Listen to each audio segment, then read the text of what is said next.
Fans of Twisted Metal know that the series set the standard for car combat games.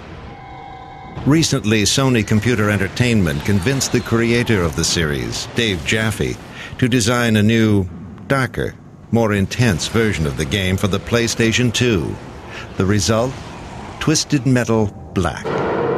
The series began as a design idea that me and another designer, Mike Yam, had back in 93 or 94. And from there, I jumped on the project with a developer who at the time was called Single Track in Utah. And I was the lead designer and director of that title and the sequel, Twisted Metal 2. After Twisted Metal 2, another entirely different group began working on Twisted 3 and Twisted 4. And their take on the game was different than ours. Most people felt that the third and fourth installments of Twisted Metal did not live up to its predecessors. From what we've seen so far, what's going to separate Twisted Metal Black from the rest of the pack is its storyline. Think Silence of the Lambs meets Seven. The characters are not only more developed, but decidedly more twisted than ever before. Twisted Metal Black basically takes place in an asylum called Blackfield Asylum. And in that location, you've got 14 characters that are there for various reasons. Some are there because they've murdered other characters, some are there because they're simply psychotic, and others are there for entirely mysterious reasons that you don't really know until you play that character and sort of discover their backstory and their history. Calypso, who's this sort of character we based on Hannibal Lecter from The Silence of the Lambs, basically breaks them out looking for contestants for the Twisted Metal contest from the asylum. And he offers them pretty much anything they want if they'll play his contest. And the winner basically gets anything that their sort of heart and soul desires, which sort of in the tradition of Twisted Metal doesn't really turn out always to be exactly what they thought it was going to be. But besides the storyline, what we really wanted to do was focus on the deathmatch. So to that end, in the one-player game, we have our basic story tournament mode where you pick a character and sort of go through the world with that character. Then we've got endurance mode where we basically drop you into a level and there's no health, and we basically bring one car after another, after another, after another, and we try to figure out how many that you can get through before you basically get killed.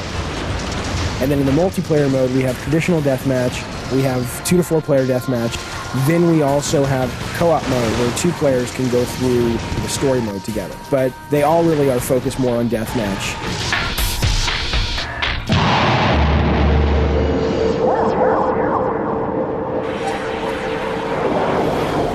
Thought the Twisted Metal games had a cool look and feel? You've not seen anything yet. With the technology of PlayStation 2 at their demented disposal, the team was able to create whatever its collective imagination desired. As we started to look at some of the specs on the PlayStation 2, we began to realize that we could actually create a game that fulfilled all of the fantasies we had had back in '93 when we first came up with the idea of a Twisted Metal game. We've got clouds rushing overhead that creates this kind of eerie feel. We've got trash and dead leaves blowing through the streets, firefights on crowded freeways with moving traffic, real-time weather and night and day changing, actually being able to see your characters in their cars and in some instances have them sort of exit the car and do certain kinds of attacks. We have a lot of memory, a lot of processing, so you'll see a lot more interactivity, a lot more destructibility. I think in one of our levels we're up to, I don't know, close to 1,000 different things you can destroy.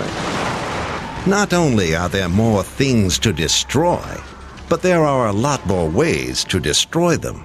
In Twisted Metal Black, you will come face to face with a lethal array of new weaponry.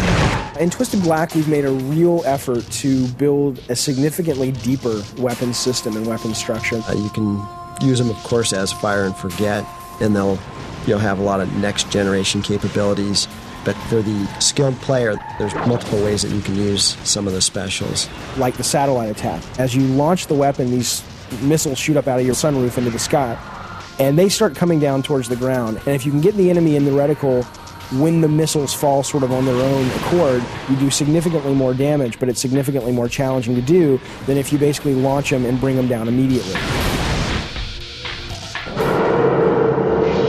discover the dark, sinister world of Twisted Metal Black and come out screaming for more. The windows are shaking, pictures are falling off the wall, and it just sounds like the battle is going on in your living room. It's just unbelievable. We're excited to release this to the universe.